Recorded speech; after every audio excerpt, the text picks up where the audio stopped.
You know, the government asked scientists, can you put a man on the moon? And they said, we don't know. What do you mean you don't know? They said, we don't know what a man can stand. What do you mean by that? We have to put him in a centrifuge and whirl him around. If he conks out at 9 times gravity, that's the speed you can't take off too fast because everybody would die. So they have to do a study to find out.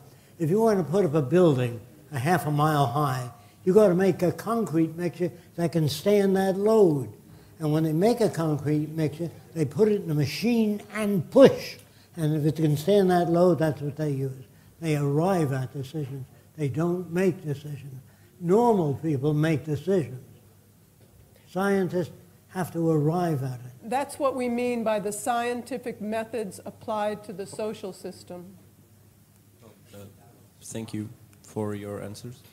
Just one follow-up. How do you distinguish if it's arrived?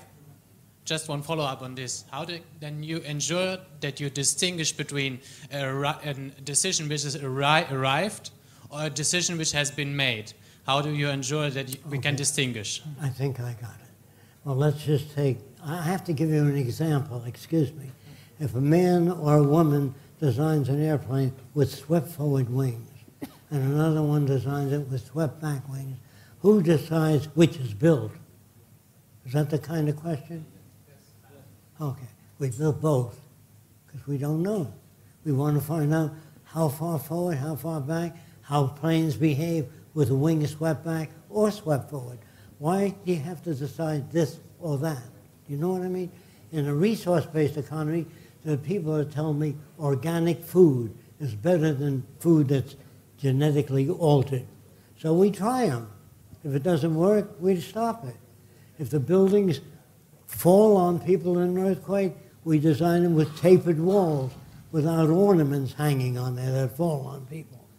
In other words, a person says, well, my brother-in-law died, he was sitting in bed smoking, and he dropped his cigarette and fell asleep.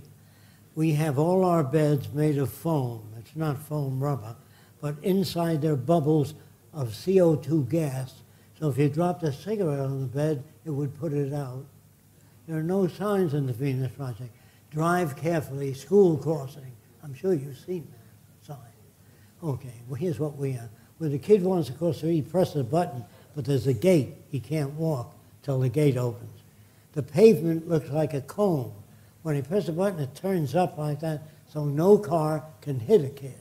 Is that clear? All cars, you know what a proximity device is? The cars have a gadget on them that send out sound to get feedback.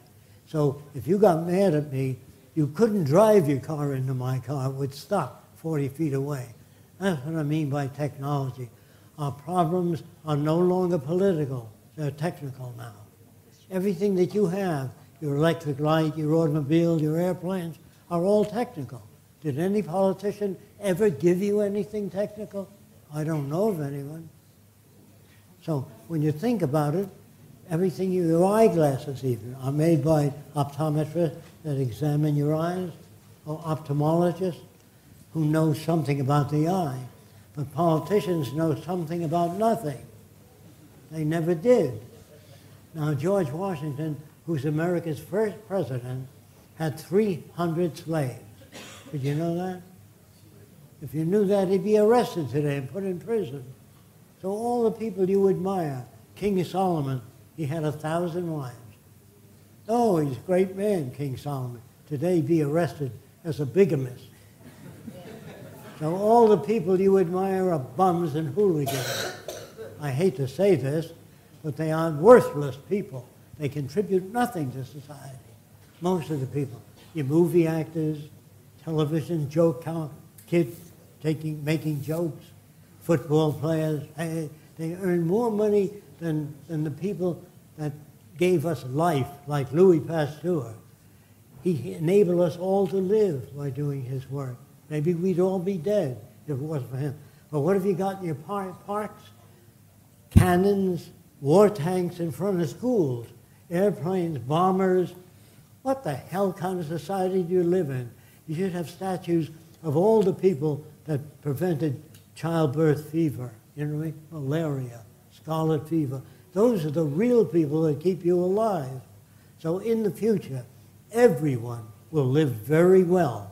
I'm not talking about a society where you give out handouts, where you just get by. I'm not talking about that. I'm saying to you that the middle-class American, I don't know too much about this country, lives better than kings. He has telephone in his car, he has television in his car, air conditioning. No king ever had that. But if you turn science loose, not making nuclear weapons or submarines or crap like that, making things better for people, bridging the difference, in 10 years we can change the surface of the earth to beautiful gardens. We'd have no parks. All this city would be immersed in lovely gardens with waterfalls. Why? Because the smarter people are, the better educated, the richer the world. If you can't afford to go to college, that's a crime against humanity. Any kid that wants to go to school and study anything should be permitted to do that, just like you give machine guns to soldiers. You give them cannons, airplanes, whatever the hell they want. They can fly over a village and wipe it out. And you admire that guy.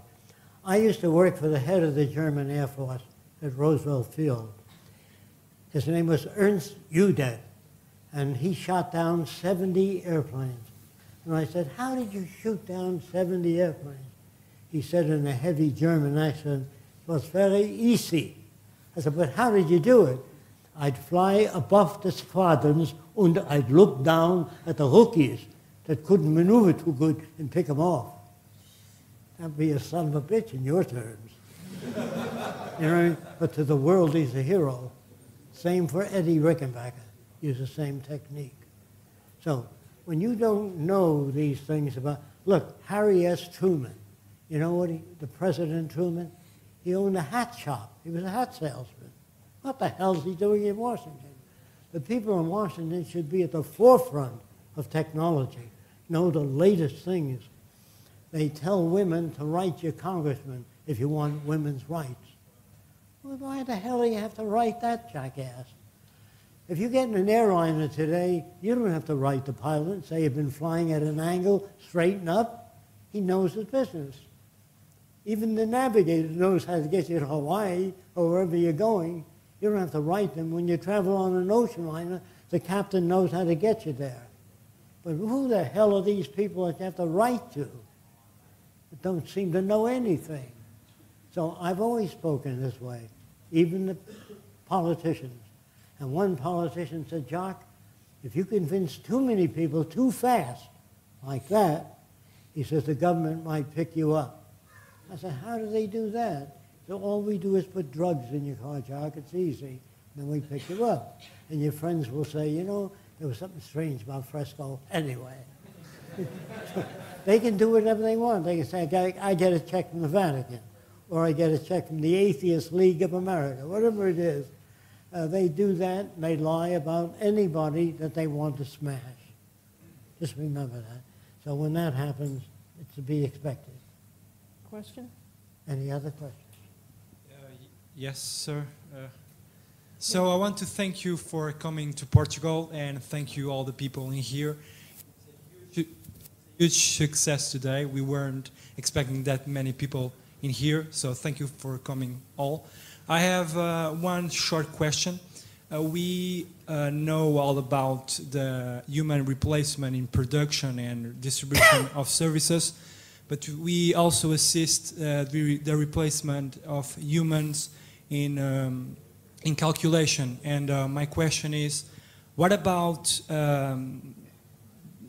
the place of the machines in the calculations? I mean, we are existing of the replacement of humans for calculation of mathematics, supercalculators like computers. What about them? What about the place of the human calculating things like such for architecture or such areas? Also, I have another short question. Okay. What about people being replaced as for calculations in something like architecture? Okay. If architects become machines in the future,